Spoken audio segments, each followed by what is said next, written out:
Hey guys, welcome to part 4 of my Bullet 500 restoration.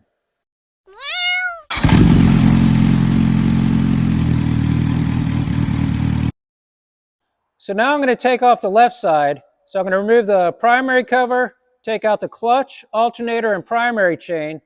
Then I'll remove the inner case, take out the sprag, clutch, and starter. Then I'll take off the front sprocket and chain, and we'll finally be ready to drop the crankcase. So unlike the right side and timing cover, which rarely comes off, this left side and primary cover comes off relatively often for maintenance, whether it's adjusting the primary chain, the clutch, or in the case of this bike, putting a new alternator in backwards. And because of this, instead of sourcing a proper rubber gasket, they just put it back on with a bunch of silicone sealant. So it's a little frustrating, it's a little bit of a mess, but we'll work around it. And it starts right here where the alternator wires come out of the inner case. You can see it's just covered with silicone sealant instead of just a proper rubber boot. The first thing I have to do is remove the foot peg, which is just one bolt right there, and then this shifter, which is just one bolt right there on the side.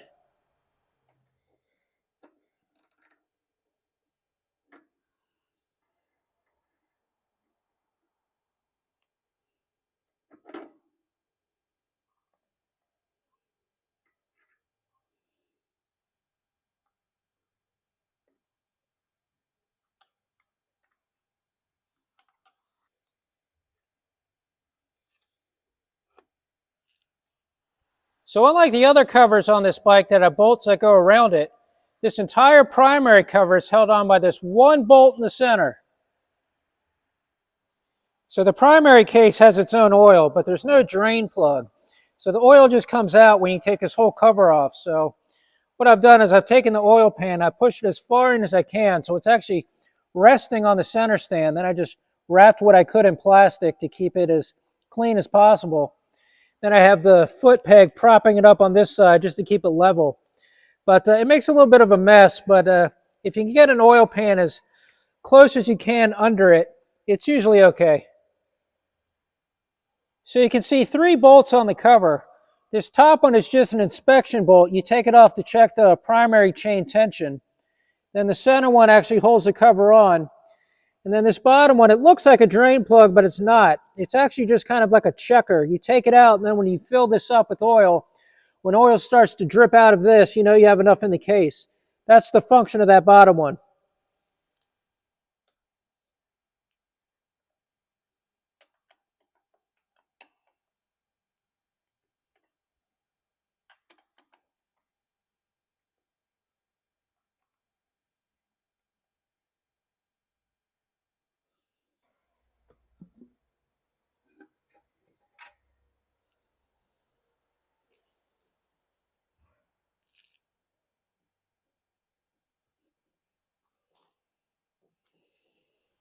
So like I said, it's just a bit of a mess.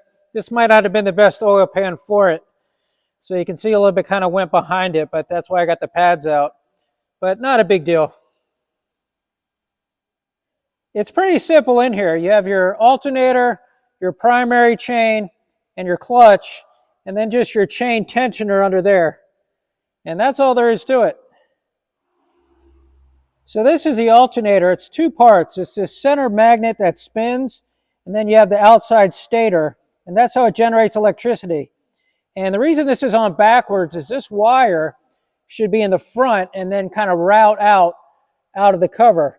But it's going out the back, which is, if you don't know, that you're going to think that's the way it goes because it's going backwards. The reason you don't want it this way is it's so close to the primary chain this way, it can catch and then get torn. So I wrapped the wire in this black cover just to make it look a little better, but I'm going to take it off because we're going to have to unplug it. So this is a 4-wire alternator. Some are 3-wire, some are 4-wire. This one's a 4-wire. So if you have a 4-wire and you're replacing it, make sure you get another 4-wire. And it's very simple. They just plug in. You just unplug each one, and it's color coordinated.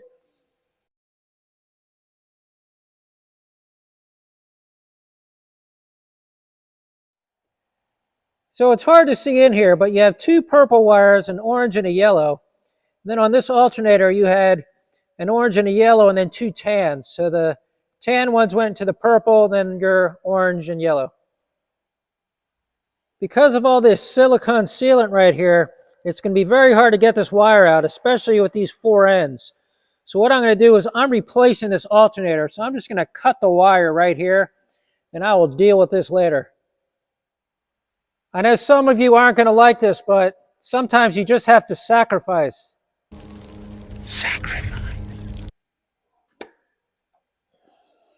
This will make life much easier. So the first thing I'll remove is the stator. That's held on by 3 bolts, here, here, and here.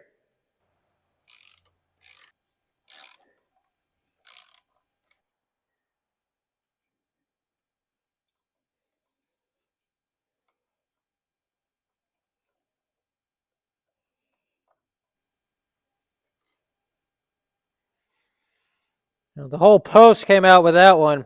That shouldn't have happened. And it just slides right off.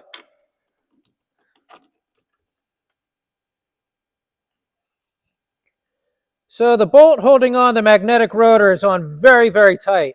And if you try to turn it, it's just going to rotate the crankshaft. So I'm going to start taking the clutch off because I've got a tool that will hold that steady so I can then remove this bolt. Before I do anything, I'm going to put this post back in.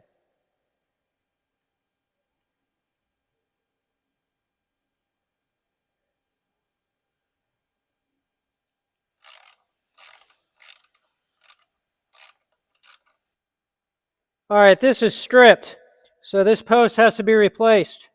No! God, please, no! No! Yeah, you can see it's kind of flattened right there. I don't know what happened, but I'll have to get a new one of these. Not a big deal. So to take the clutch out, you start with these 3 bolts, here, here, and here. And there's springs behind it, so you got to take them out evenly. I just put a little extension rod here just to hold everything in place because this is going to want to turn as I loosen these bolts.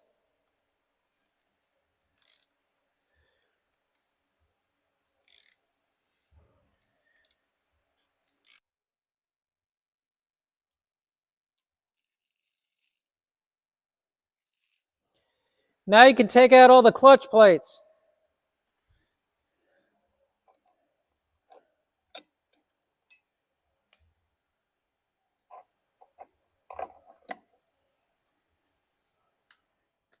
I'm replacing this clutch, so it doesn't really matter. But if you're keeping yours, try to keep the plates together and in order. It'll just be a lot easier when you put it back on the bike. There was also a little central push rod right inside this bolt, and it just slides right out.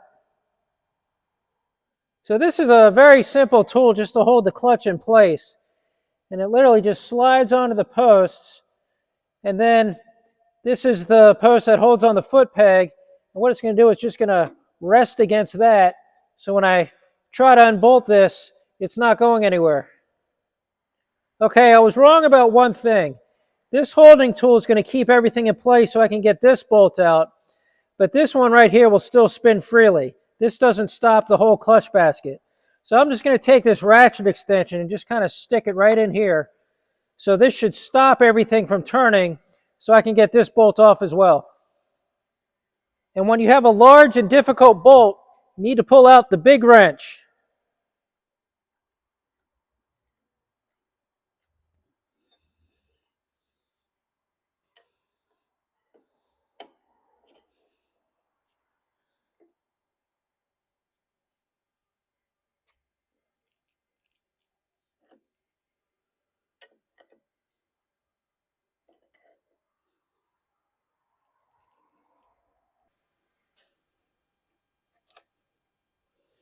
This has a lock washer and it was really doing its job.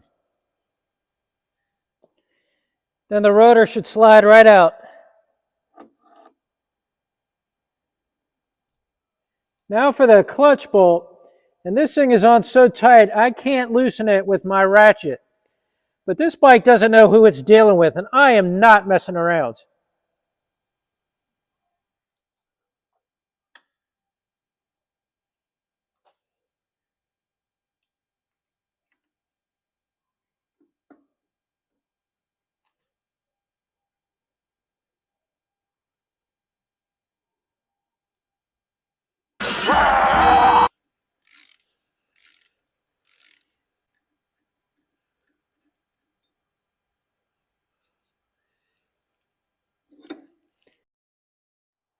So back to this side where the rotor was, you can see there's a spacer right there, but there's this little key that you just have to pry out with a screwdriver, and then this whole assembly should slide right out.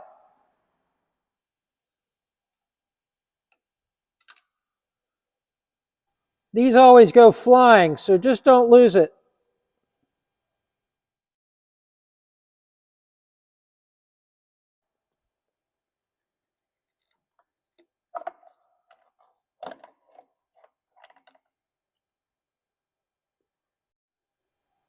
So here's the end of the sprag clutch, and it was turning the gear directly on the crankshaft, and that's connected right to the starter. So that's how this system starts the bike with the electric starter. But again, it's just prone to breakage. It's really fragile, and I can't wait to get it out of here. Okay, that's the power lead right there, so I'm going to unscrew that. Then you have these two screws holding it on, and then it's supported on the other side by the sprag clutch. So I'm going to undo these three and we'll take off the starter.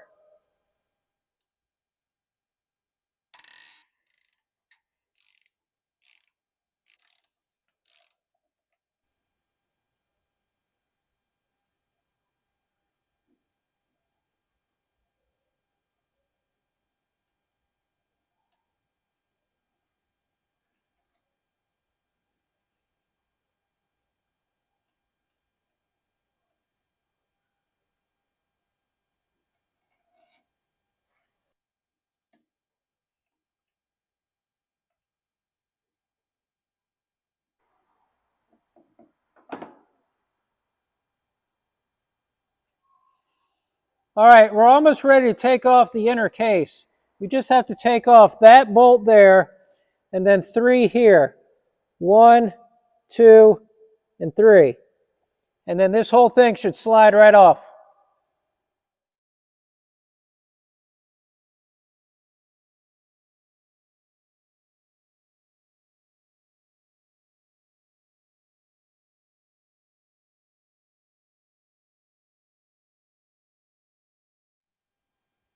There's actually one more set of bolts we have to take out right there.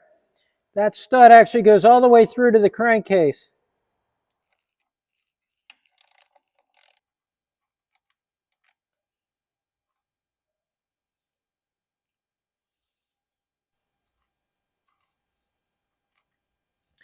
And then the chain tensioner slides right out.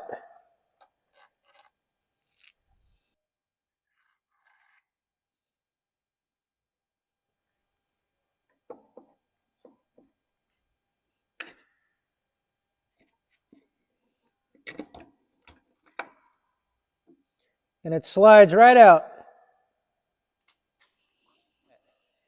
We just have to take off that front sprocket and chain, and we'll be real close to dropping this crankcase. Okay, this is the back of the inner case, and the sprag clutch is behind this panel. So I'm just going to remove these bolts here. I actually already took the top two off, and then we'll take this off and remove all the gears inside.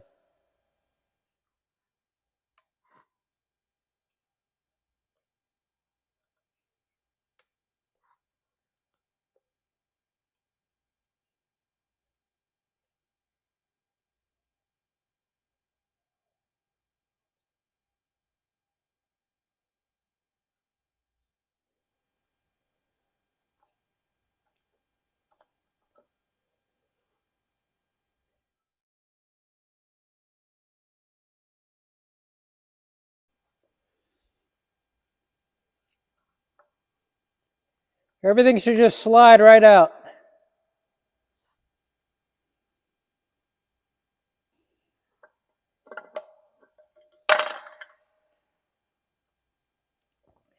And as you can see, this one is completely broken.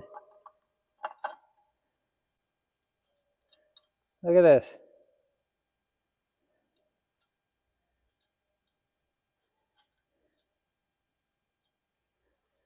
Look at that, shrapnel everywhere.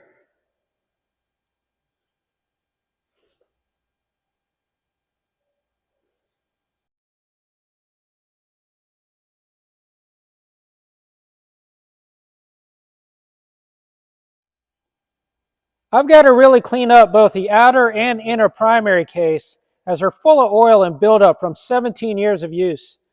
I'll also seal the hole in the back of the case where the starter was, so this will again be a kickstart only bike. I'm not surprised that the sprag clutch was wasted. I think they all break. It's just a very flawed design, and I'm glad it's out. Good riddance, and I'm also saving some weight. I'm also going to wait until part 5 to remove the front sprocket and chain. It's a simple process, but it's connected to the transmission, which I also have to drop with the crankcase as they're bolted together. So I feel like it's just a more appropriate step for that next part. So this ends part 4 of the restoration. Part 5 is the big one, where I drop the crankcase, change all of the bearings and crankshaft, and get ready to start reassembling the bike. The crankshaft and bearings are also European, along with the clutch and other parts. So this bike might be an English bullet when I'm done with it. Thanks to all of you for watching this series, and if you're new, definitely subscribe and stick around. This bike is going to be sick when I'm finished, and there's a lot of other content and reviews coming up. So until next time, guys.